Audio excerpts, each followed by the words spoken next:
सर्वांना जय नामदेव. संत नामदेव महाराज हे महाराष्ट्रातील वारकरी संत कवी होते.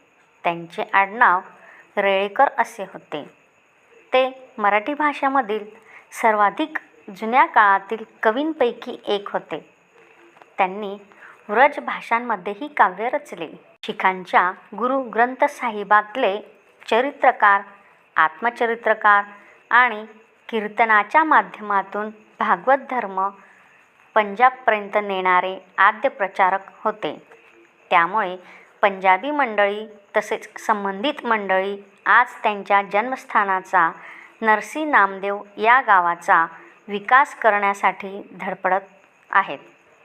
नरसी नामदेव हे गाव महाराष्ट्रातील मराठवाड्यातील हिंगोली जिल्ह्यातील असून तेथील संत नामदेव महाराज यांच्या